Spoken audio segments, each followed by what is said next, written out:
నమస్కారం ETV news కి స్వాగతం ముందుగా ముఖ్యాంశాలు పెద్ద నోట్ల రద్దు నిర్ణయం ఆర్థిక వ్యవస్థకు ఊతమిస్తుందన్న నీతి ఆయోగ్ జన్ధన్ ఖాతాల్లో 14 రోజుల్లోనే 27,000 కోట్ల జమ నగదు రహిత లావాదేవీలు ప్రోత్సహించనున్న తెలంగాణ సర్కార్ బిల్లుల చెల్లింపులో కార్డులు ఆన్లైన్ సేవల విస్తరణకు కసరత్తు కార్డుల ద్వారా టికెట్ల విక్రయానికి తెలంగాణ ఆర్టీసీ ప్రణాళిక 3 దశల్లో అన్ని బస్ స్టేషన్లలో అమలుకు చర్యలు నేటితో ముగియనున్న అఖిల భారత డీజీపీల సదస్సు సీమాంతర ఉగ్రవాదం దేశ అంతర్గత భద్రతపై చర్చ వస్తు సేవల పన్ను అమలుపై 3 ముసాయిదా బిల్లుల్ని ఖరారు చేసిన కేంద్రం జీఎస్టీ మండలి తదుపరి భేటీలో ఆమోదించే అవకాశం సాగునీటి ప్రాజెక్టుల కింద ఆయకట్టు పూర్తి స్థాయి అభివృద్ధికి కేంద్రం కొత్త పథకం 45,800 కోట్లతో 185 జలాశయాల్లో పనులు వరుసగా రెండో సూపర్ సిరీస్ టైటిల్ పై కన్నేసిన సింధు నేడు హాంకాంగ్ ఓపెన్ ఫైనల్లో తైజు ఇంగ్ తో ఢీ అంగుస్ తో పోటీ పడనున్న సమీర్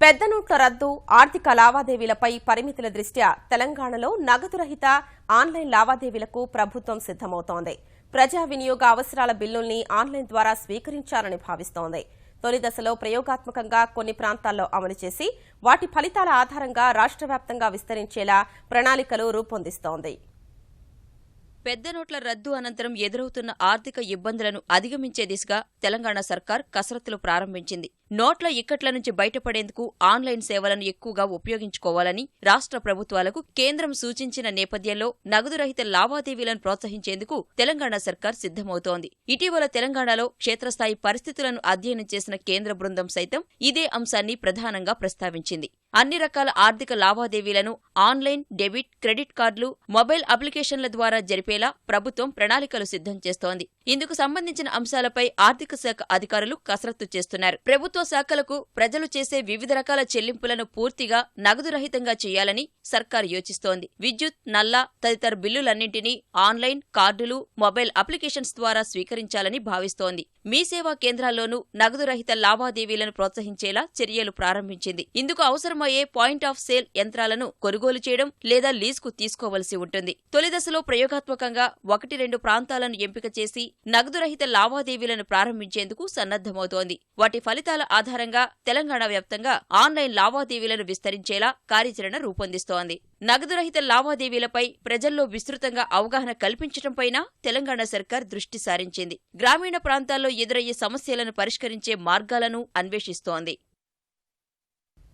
1,500 రూపాయల పాత నోట్ల రద్దుతో జన్ధన్ ఖాతాల్లోకి భారీగా నగదు చేరుతోంది నోట్ల రద్దు నిర్ణయం ప్రకటించిన 14 రోజుల్లో 27,200 కోట్ల రూపాయలు ఈ ఖాతాల్లోకి వచ్చి చేరింది నవంబర్ 9 నాటికి జన్ధన్ ఖాతాల్లో ఉన్న మొత్తం 45,636 కోట్ల రూపాయలు కాగా నోట్ల రద్దు తరువాత నవంబర్ 23 నాటికి ఆ మొత్తం 72,834 కోట్లకు చేరింది దేశవ్యాప్తంగా 25,68,000 జన్ధన్ ఖాతాలు ఉండగా వీటిలో సుమారు 23% ఖాతాల్లో నేటికి ఎలాంటి నగదు లేదు దేశంలోని ప్రజలందరికీ బ్యాంకు ఖాతాలు ఉండాలన్న లక్ష్యంతో 2014లో ప్రధాని మోదీ జన్ధన్ యోజనను ప్రవేశపెట్టారు ఈ పథకంలో భాగంగా ఎలాంటి నగదు అవసరం లేకుండానే బ్యాంకు ఖాతాలు తెరుచుకునే అవకాశం కల్పించారు నోట్ల రద్దుతో జన్ధన్ ఖాతాల్లోకి భారీగా నగదు చేరుతుండడంపై దృష్టి పెట్టిన కేంద్రం అక్రమార్కుల భరతం పట్టేందుకు సిద్దమవుతోంది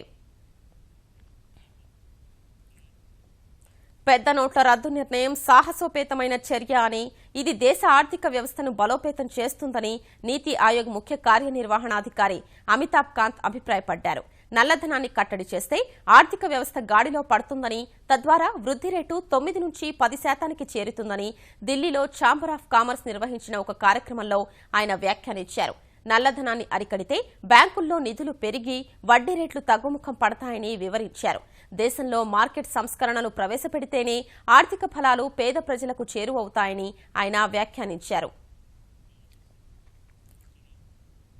పెద్ద నోట్ల రద్దు నేపథ్యంలో తెలంగాణ ఆర్టీసీ డిజిటల్ చెల్లింపుల దిశగా అడుగులు వేస్తోంది నగదు రహిత ప్రయాణాల్ని ప్రోత్సహించాలని నిర్ణయం తీసుకున్న తెలంగాణ ఆర్టీసీ అధికారులు ఆర్టీసీ బస్టాండ్లలో ఎంపిక చేసిన బ్యాంకులకు చెందిన క్రెడిట్ డెబిట్ కార్డు స్వైపింగ్ మిషన్లు ఏర్పాటు చేయనున్నారు. ప్రయాణికులు వాటి ద్వారా టికెట్లు కొనుగోలు చేసే వీలుంటుంది. తొలి దశలో హైదరాబాద్లోని 3 స్టేషన్లలో ఈ విధానం అమలు చేస్తారు. రెండో దశలో అన్ని జిల్లా కేంద్రాలకు ఈ విధానాన్ని విస్తరిస్తారు. బస్టాండ్లలో డెబిట్, క్రెడిట్ కార్డు స్వైపింగ్ మిషన్ల ఏర్పాటుపై ఇప్పటికే యాక్సిస్, హెచ్డీఎఫ్సీ, ఐసీఐసీఐ వంటి బ్యాంకులతో తెలంగాణ ఆర్టీసీ అధికారులు చర్చించారు. మరో వారం రోజుల్లో సరైన ప్రణాళికలతో రావాలని బ్యాంకులకు ఆర్టీసీ యాజమాన్యం సూచించింది. ఇప్పటి వరకు టీఎస్ఆర్టీసీ వెబ్సైట్ నుంచి రిజర్వేషన్ చేసుకునే ప్రయాణికులు మాత్రమే డిజిటల్ విధానంలో టికెట్లు కొనుగోలు చేసేవారు. హైదరాబాద్లోని సర్దార్ వల్లభాయ్ పటేల్ జాతీయ పోలీస్ అకాడమీలో 3 రోజులుగా జరుగుతున్న అఖిల భారత డీజీపీల సదస్సు నేటితో ముగియనుంది. అన్ని రాష్ట్రాల డీజీపీలు, నిఘా విభాగం అధిపతులు హాజరైన ఈ సదస్సులో వివిధ అంశాలపై లోతైన చర్చ జరుగుతోంది. పెద్ద నోట్ల రద్దు నేపథ్యంలో సీమాంతర ఉగ్రవాదం, మావోయిస్టు కార్యకలాపాలపై ప్రభావం గురించి సదస్సులో కీలక చర్చ జరిగింది. యువతను పెడదోవ పట్టిస్తున్న ఐసిస్ తదితర ఉగ్రవాద సంస్థల వ్యవహారంతో పాటు అంతర్గత భద్రతకు సంబంధించిన కీలకాంశాలు చర్చకొచ్చాయి. పోలీస్ బలగాల్లో ఖాళీల భర్తీ, మాదక ద్రవ్యాలు, మానవ అక్రమ రవాణాని అరికట్టేందుకు తీసుకోవాల్సిన చర్యలపై పోలీస్ ఉన్నతాధికారుల అభిప్రాయాల్ని హోంశాఖ తెలుసుకుంది. సదస్సు ఇవాళ మధ్యాహ్నంతో ముగుస్తుంది. సాగునీటి ప్రాజెక్టుల కింద పూర్తి స్థాయిలో ఆయకట్టు అభివృద్ధికి కేంద్ర ప్రభుత్వం కొత్త పథకానికి శ్రీకారం చుట్టింది. దేశవ్యాప్తంగా 185 జలాశయాల్ని ఈ పథకం కింద అభివృద్ది చేయాలని ప్రతిపాదించగా ఇందులో తెలుగు రాష్ట్రాలకు సంబంధించిన 11 ప్రాజెక్టులున్నాయి. ప్రాజెక్టు లక్ష్యాలకు తగ్గట్లుగా ఆయకట్టు సాగులోకి రాకపోతుండటంతో కేంద్రం ఈ పథకాన్ని ప్రారంభించింది. ప్రాజెక్టుల్లో పూర్తిస్థాయి ఆయకట్టు అభివృద్ది, నీటి వినియోగ సామర్థ్యం పెంచడం, నీటి నిర్వహణను పూర్తి స్థాయిలో నీటి వినియోగదారుల సంఘాలకు అప్పగించడమే లక్ష్యం కాగా ఇందుకోసం 4 ఏళ్లలో 45,800 కోట్ల రూపాయలు ఖర్చు చేయనుంది. ఇందులో కేంద్రం, రాష్ట్రాల వాటాను కూడా నిర్ణయించింది. వ్యవధి కంటే ముందుగా పనులు పూర్తి చేయటం, నీటి వినియోగ సామర్థ్యం పెంచటం, నీటి నిర్వహణను పూర్తి స్థాయిలో వినియోగదారుల సంఘాలకు అప్పగించడంలో ఏ 2 అంశాలైనా పూర్తి చేసిన రాష్ట్రాలకు ప్రోత్సాహకంగా 10% చొప్పున అదనంగా నిధులు ఇవ్వాలని నిర్ణయించింది. రంగారెడ్డి జిల్లా రాజేంద్రనగర్ మండలం మైలార్దేవ్పల్లిలో 7.5 బాలుడు నాగచైతన్య కిడ్నాప్ ఘటన ఆ ఇంట తీవ్ర విషాదాన్ని నింపింది. శుక్రవారం రాత్రి ఇంటి ముందు ఆడుకుంటున్న బాలుణ్ణి గుర్తు తెలియని వ్యక్తులు అపహరించుకుపోయారు. ఎంత వెతికినా బాలుడు కనిపించకపోవడంతో కుటుంబ సభ్యులు పోలీసులకు ఫిర్యాదు చేశారు. కిడ్నాప్ కేసు నమోదు చేసిన పోలీసులు 4 ప్రత్యేక బృందాలను ఏర్పాటు చేసి దర్యాప్తు ప్రారంభించారు.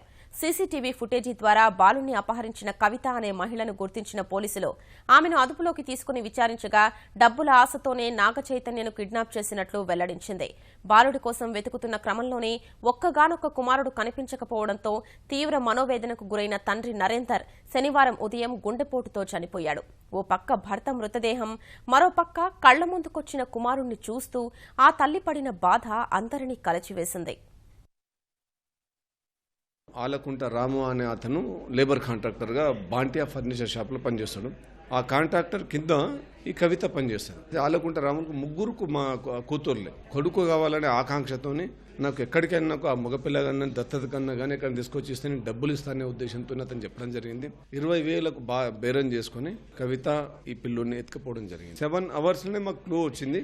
బాబుని కూడా ప్రొక్యూర్ చేయడం జరిగింది. అతి తొందరలో మేము తీసుకొచ్చి మేము తల్లిదండ్రులకి ఇచ్చినా కానీ ఆ కుటుంబంలో సంతోషం లేకుండా పోయింది. రాత్రి వేళల్లో రహదారులపై తనిఖీలు చేసినట్లు నటించి 19 లక్షల రూపాయలు దోచుకున్న ముఠాను హైదరాబాద్ ఉత్తర మండల పోలీసులు అరెస్ట్ చేశారు. ఈ ముఠాలో 3 టీవీ ఛానళ్ల విలేకరులు కాగా 2 పోలీస్ కానిస్టేబుల్. వీరు మరో 5గురితో కలిసి సికింద్రాబాద్లోని స్టాక్ బ్రోకర్ మహేష్కు చెందిన డబ్బును బెదిరించి తీసుకున్నారని ఉత్తర మండల డీసీపీ సుమతి తెలిపారు. వీరి వద్ద నుంచి 15,09,000 రూపాయలతో పాటు 2 కార్లు, ద్విచక్ర వాహనం స్వాధీనం చేసుకున్నట్లు చెప్పారు. కొందరు పరారీలో ఉన్నారని డీసీపీ వివరించారు. అల్వాల్ రైతు బజార్ వరకు వెళ్లారో భారత్ పెట్రోల్ పంప్ దగ్గర ఆగి ఉన్నప్పుడు సీసీటీవీ ఫుటేజ్ లో వీళ్ళు వెళ్లడము, రావడము, డిక్కీ చెక్ చేయడము, ఇదంతా కూడా లీలగా రికార్డ్ అవ్వడము, దాని ద్వారా క్లూ రావడము. తర్వాత వీళ్ళని rush hospital Suchitra X roads దగ్గర 6 మందిని 15.9 లక్షల క్యాష్తో వీళ్ళని పట్టుకోవడం జరిగింది. 2 constables they are absconding, Mursubavi Sudhakar Reddy, Medar Yadagiri. మిగిలిన వాళ్ళిద్దరు శ్రవణ్ కుమార్, తర్వాత రాకేష్. నకిలీ విత్తనాలు, కల్తీ కారాలు అమ్మే వాళ్లపై ప్రభుత్వం ఉక్కుపాదం మోపుతుందని ఆంధ్రప్రదేశ్ వ్యవసాయ మంత్రి ప్రత్తిపాటి పుల్లారావు స్పష్టం చేశారు. రాష్ట్రంలో ఉన్న ఆహార భద్రతా అధికారులందరూ గుంటూరులో ఉన్నారన్న ఆయన 70 శీతల గిడ్డంగుల్లో తనిఖీలు నిర్వహించి 15,000 నకిలీ కారం బస్తాలు గుర్తించినట్లు తెలిపారు. తనిఖీలకు భయపడిన ఎంతో మంది వ్యాపారులు రోడ్లపై కారం బస్తాలు పడవేస్తున్నారని తెలిపిన ప్రత్తిపాటి కొన్ని కారం శాంపిల్స్ లో రెడ్ ఆక్సైడ్, సుడామిన్ బి వంటి విష పదార్థాల్ని గుర్తించినట్లు చెప్పారు. ఈ నెల 28 నుంచి మిల్లులు, గిడ్డంగులు సహా కారం విక్రయిస్తున్న దుకాణాలపై కూడా దాడులు చేస్తామని తెలిపారు. నకిలీ కల్తీ వ్యాపారం చేసేటువంటి వాళ్ళు రాష్ట్రం వదిలిపెట్టి పారిపోవాల్సిందే. ఈ రాష్ట్రంలో నకిలీలు, కల్తీ వ్యాపారం చేసేవాళ్ళు ఉండటానికి వీల్లేదు. నిజాయితీగా వ్యాపారం చేసుకోండి, ప్రభుత్వం సహకరిస్తుంది. కొన్ని టెస్ట్ చేశారు, అవి మనుషుల ఆరోగ్యానికి హానికరమైనటువంటి రిజల్ట్ వచ్చింది. వాళ్ళ మీద క్రిమినల్ కేసులు పెట్టి అరెస్ట్ కూడా చేస్తాం. ప్రస్తుత పార్లమెంట్ సమావేశాల్లో ఎస్సీ వర్గీకరణ బిల్లు ప్రవేశపెట్టారనే డిమాండ్తో ధర్మయుద్దం మహాసభ నిర్వహిస్తున్నామని ఎంఆర్పీఎస్ వ్యవస్థాపక అధ్యక్షుడు మందకృష్ణ మాదిగ తెలిపారు. సికింద్రాబాద్ పెరేడ్ మైదానంలో నిర్వహించే ధర్మయుద్దం మహాసభ ఏర్పాట్లను తెలుగుదేశం తెలంగాణ నేతలు రావుల చంద్రశేఖర్ రెడ్డి, రేవంత్ రెడ్డిలతో కలిసి పరిశీలించిన ఆయన ఎస్సీ వర్గీకరణ కీలక దశకు చేరుకున్న సమయంలో కేంద్రం పెద్దలకు తమ గోడు తెలియజేయడానికే సభ నిర్వహిస్తున్నామని చెప్పారు. బీజేపీ పెద్దలు పోయిన పార్లమెంట్ సమావేశాల్లో బిల్లు పెట్టకపోయినా ఈ సమావేశాల్లో బిల్లు పెట్టే వైపు ముందుకెళ్తామని చెప్పి మాట్లాడారు. ఆ విషయాన్ని గుర్తు చేయడం కోసమే ధర్మయుద్ధం. అన్ని రాజకీయ పక్షాలు అధికార పార్టీ బిల్లు పెట్టాలని డిమాండ్ చేసినాయి. బిల్లు పెడితే మద్దతు ఇవ్వడానికి సిద్ధంగా ఉన్నామని చెప్పి ప్రకటన చేసినాయి. ఆ మద్దతు ఇస్తే సిద్ధంగా ఉన్నామని చెప్పిన వామపక్ష, ప్రతిపక్ష పార్టీలు ఆ విషయాన్ని నేరుగా పార్లమెంట్లోనే బిల్లు పెట్టమని చెప్పి ఒత్తిడి పెట్టాలని చెప్పి విజ్ఞప్తి చేయడం కోసం చేస్తున్న పోరాటమే ఈ ధర్మయుద్ధం. తెలంగాణలో తెలుగుదేశం పార్టీకి పూర్వ వైభవం తీసుకొస్తామని తెలుగుదేశం తెలంగాణ సీనియర్ నేత రావుల చంద్రశేఖర్ రెడ్డి తెలిపారు. ఇవాళ హైదరాబాద్లోని ఎన్టీఆర్ ట్రస్ట్ భవన్లో తెలుగుదేశం పార్టీ తెలంగాణ శాఖ సర్వసభ్య సమావేశం జరుగుతుందన్న రావుల పార్టీని సంస్థాగతంగా బలోపేతం చేయడం, సభ్యత్వ నమోదు, తెరాస ప్రభుత్వ వైఫల్యాలపై కూలంకషంగా చర్చిస్తామన్నారు. ఈ సమావేశానికి పార్టీ జాతీయ అధ్యక్షుడు చంద్రబాబు హాజరవుతారని వెల్లడించారు. టీఆర్ఎస్ పార్టీ ఈ 2.5 సంవత్సరాల్లో వాగ్దానాలను అమలు చేసిన దాంట్లో కేసీఆర్ ఒక సందర్భంలో చెప్పాడు 99% వాగ్దానాలు అయిపోయినాయి, ఇంకా 1% మిగిలింది, అది కూడా 2.5 ఏళ్లలో అయిపోతాం అంటున్నాడు. ఇచ్చిన వాగ్దానం 1% కూడా నెరవేరలేదు. నా దృష్టిలో సంక్షేమ కార్యక్రమాలకు పెద్ద గండి పడినది. ఫీజు రియంబర్స్మెంట్ లేనే లేదు, డబుల్ బెడ్రూమ్ ఇలా ఊసే లేదు. టీఆర్ఎస్ ప్రభుత్వం హామీలు, వైఫల్యాలు వాటి మీద మేము చర్చించడంతో పాటు ఇటీవల మేము తీసుకున్న కార్యక్రమాలన్నింటినీ కూడా ఒకసారి సమీక్ష చేసుకుంటాం. శ్రీవారి పాదాల చెంత ఉన్న తిరునగరిని మరింత అభివృద్ది చేసేందుకు తిరుమల తిరుపతి దేవస్థానం సిద్దమైంది. ఇప్పటికే తిరుపతిలోకి ప్రవేశించే భక్తులకు మౌలిక వసతులు కల్పించడానికి నిధులు కేటాయిస్తున్న తీతీదే రహదారుల విస్తరణకు నిధులు విడుదల చేసింది. శ్రీనివాసుడి దర్శనానికి వచ్చే భక్తులకు తిరుపతి నుంచే ఆహ్లాదకరమైన వాతావరణం కల్పించే లక్ష్యంతో చెరువులు, జలాశయాల్ని పర్యాటక ప్రాంతాలుగా అభివృద్ది చేస్తూ తిరుపతి నగరంలోకొచ్చే 7 రహదారులతో పాటు అలిపిరికి వెళ్లే మార్గాల్లో మరమ్మతులు చేపట్టింది. 85 కోట్ల రూపాయలతో అభివృద్ది పనులు జరుగుతున్నాయని, విడతల వారీగా తిరుపతి అభివృద్దికి మరిన్ని నిధులు కేటాయిస్తామని తీతీదే ఈవో వెల్లడించారు.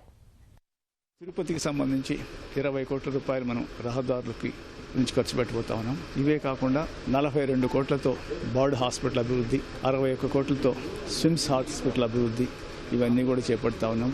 త్వరలో తిరుమల తిరుపతి దేవస్థానం చేపట్టిన రోడ్లన్నింటిలో కూడా LED లైట్స్ను కూడా ఈ నెలాఖరులోగానే చేపట్టడం జరుగుతుంది.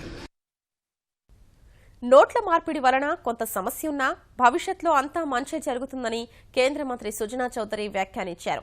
విపక్షాలు ఆందోళన బాట వేడాలన్నారు. కర్నూలు జిల్లా శ్రీశైల క్షేత్రాన్ని దర్శించుకున్న సుజనా చౌదరికి అర్చకులు, వేద పండితులు ఆశీర్వచనమిచ్చి తీర్థ ప్రసాదాలు అందజేశారు. ఆలయంలో స్వచ్ఛ భారత్ కళ్లకు కట్టినట్లుగా కనబడుతోందని సుజనా అన్నారు. సమయంలో ఎన్నుకోబడిన ప్రభుత్వంతో ఆ డెసిషన్ తీసుకోవడం జరిగింది. మంచి జరుగుద్దని అందరం కోరుకోవాలి. దానికి సహకరించి మనం ముందుకెళ్ళటమే కానీ విపక్షాలు ఏదో ఒకటి దాన్ని వాళ్ళ ఉనికిని కాపాడుకోవడానికి వీలుగా ఇలాంటి బందులు అన్నీ చేయటం అంత శ్రేయస్కరం కాదు. మన దేశానికి ఇప్పుడు పురోగతి చెందుతూ ఉంది. కానీ ఏదైనా మంచి జరగాలంటే కష్టపడాలి. ఆ కష్టపడతాం పాత్ర ఇది. ఈ రూపాయల మార్పిడి అనేది ఒక వారం 10 రోజులు, మొదటి వారంలో ఉన్న ఇబ్బంది రెండో వారం లేదు, రెండో వారంలో మూడో వారంలో ఉండదు. 4-5 వారాలకు వచ్చేప్పటికి అన్ని సర్దుమణిగిపోతాయని చెప్పి నా గట్టి నమ్మకం. పెద్ద నోట్ల రద్దుకు నిరసనగా ఈ నెల 28న విపక్షాలు తలపెట్టిన భారత్ బంద్ కు మద్దతిస్తున్నట్లు జంట నగరాల ఆటో యూనియన్ తెలిపింది. జంట నగరాల్లో ఎల్లుండి ఆటోల బంద్ పాటిస్తామన్న యూనియన్ నాయకులు చిల్లర లేక ఆటో డ్రైవర్లు ఉపాధి కోల్పోయే పరిస్థితి ఏర్పడిందని ఆవేదన వ్యక్తం చేశారు.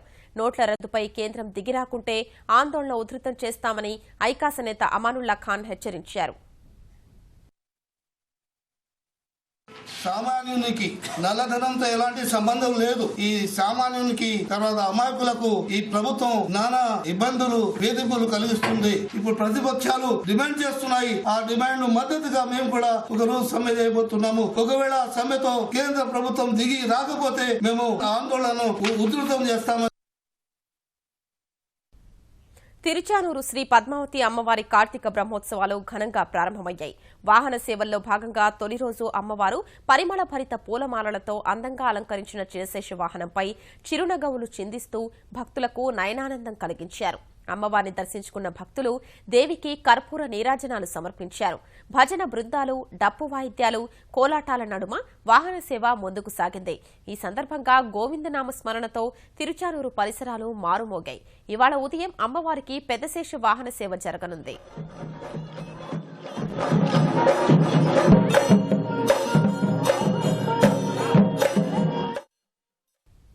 జీఎస్టీ అమలు దిశగా కేంద్రం మరో అడుగు వేసింది.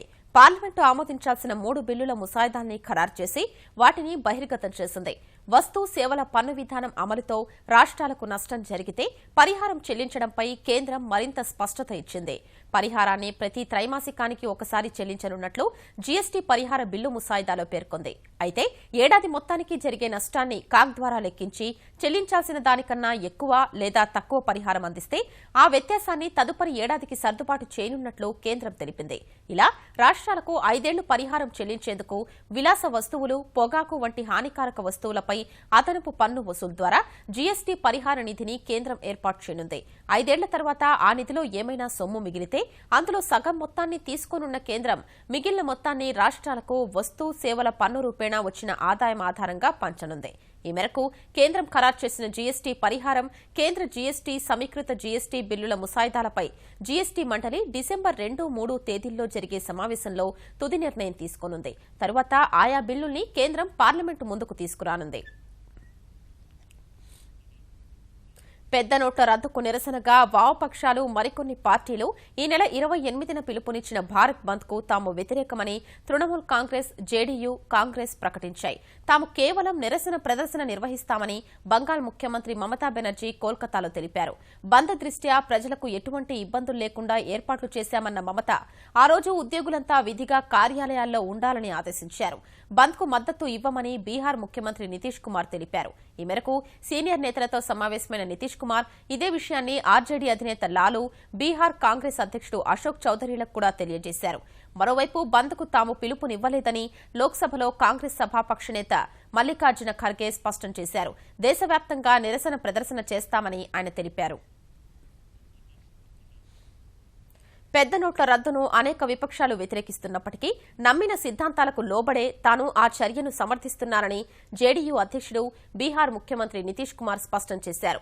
నల్లధనంపై పోరుకు పెద్ద నోట్ల రద్దు ఉపకరిస్తుందని తాను విశ్వసిస్తున్నట్లు మద్యపాన నిషేధ దినం సందర్భంగా పట్నాలో ఏర్పాటు చేసిన ఓ కార్యక్రమంలో చెప్పారు.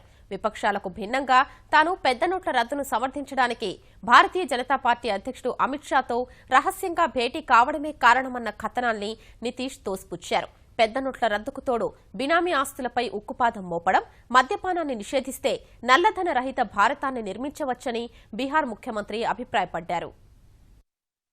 लागू करने में कठिनाई है, लोगों को तकलीफ हो रही है। हम बार बार कहते हैं कि और तैयारी करके काम करना चाहिए था, नंबर 1। और नंबर 2, आज भी लोगों की कठिनाई कम हो, इसके लिए केंद्र सरकार को प्रयत्न करना चाहिए। ये भ्रष्टाचार, काला धन, गड़बड़ी के खिलाफ अगर कुछ भी होता हम साथ हैं। हाँ, लेकिन हम कहेंगे कि नोटबंदी ठीक है, लेकिन सिर्फ नोटबंदी से काम नहीं चलेगा। नोटबंदी के साथ अब हम आग्रह करेंगे केंद्र सरकार से और माननीय प्रधानमंत्री जी से कि भाई इसके साथ अब बेनामी संपत्ति को भी हिट करिए मजबूती। क्या करेगा? पैसा बनाता रहता है। क्या करोगे पैसा बना करके? जब ऊपर जाओगे तो साथ ले जाओगे। పెద్ద నోట్ల రద్దును దేశీయంగా అనేక విపక్షాలు వ్యతిరేకిస్తున్నా చైనా అధికారిక మీడియా మాత్రం ప్రధాని నరేంద్ర మోదీపై ప్రశంసల జల్లు కురిపించింది. పెద్ద నోట్ల రద్దు అత్యంత సాహసోపేతమైన నిర్ణయమని గ్లోబల్ టైమ్స్ పత్రిక తన సంపాదకీయంలో కొనియాడింది. అదే సమయంలో పెద్ద నోట్ల రద్దుపై కీలక విశ్లేషణ చేసిన ఆ పత్రిక ఈ నిర్ణయం ద్వారా అవినీతి, నల్లధనంపై ఉక్కుపాదం మోపినప్పటికీ అందుకు ప్రధాన కారణమైన సామాజిక, రాజకీయ సమస్యలు మాత్రం పరిష్కారం కావని అభిప్రాయపడింది. అవినీతి మూలాలు ఉన్నంత వరకు నల్లధనం వంటి సమస్యలు వస్తూనే ఉంటాయని వివరించింది. అవినీతి నిర్మూలన కోసం చేపట్టాల్సిన సుదీర్ఘమైన, కఠిన సంస్కరణను ఒకేసారి చేపట్టాలని మోదీ సర్కార్ భావిస్తోందని గ్లోబల్ టైమ్స్ పత్రిక వ్యాఖ్యానించింది. ప్రభుత్వ సామర్థ్యం, భారతీయ సమాజంలోని సహనంపై విశ్వాసముంచిన మోదీ తాత్కాలిక ఇబ్బందుల్ని ఈ సంస్కరణతో వచ్చే ఫలితాలు అధిగమిస్తాయని ఆశిస్తున్నారని చైనా అధికారిక మీడియా విశ్లేషించింది. ఈ ప్రయత్నంలో ఆయన సఫలమైనా కాకున్నా భవిష్యత్ తరాలకు ఆయన ఒక ఉదాహరణగా నిలుస్తారని కితాబిచ్చింది. పాకిస్తాన్ కొత్త సైన్యాధ్యక్షుడిగా జనరల్ ఖామర్ జావేద్ బజ్వా నియమితులయ్యారు. ఈ మేరకు పాక్ ప్రధాని నవాజ్ షరీఫ్ ఉత్తర్వులు వెలువరించారు. జనరల్ రహీల్ నుంచి బజ్వా మంగళవారం బాధ్యతలు స్వీకరిస్తారు.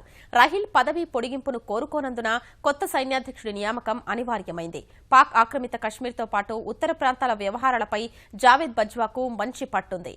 5వ సైన్యాధిపతి నియామకం జరిపిన పాక్ ప్రధానిగా షరీఫ్ ఘనత సాధించారు. ఒలింపిక్స్ లో రజత పతక విజేత బ్యాడ్మింటన్ స్టార్ పీవీ సింధు వరుసగా 2 సూపర్ సిరీస్ టైటిల్పై కన్నేసింది. ఇటీవలే చైనా ఓపెన్లో విజేతగా నిలిచి తన కెరీర్లో తొలి సూపర్ సిరీస్ నెగ్గిన సింధు ఇవాళ హాంకాంగ్ ఓపెన్ ఫైనల్లో టైటిల్ కోసం ప్రపంచ 3వ ర్యాంకర్ చైనీస్ తైపీకి చెందిన తైజూ ఇంగ్తో పోటీ పడనుంది.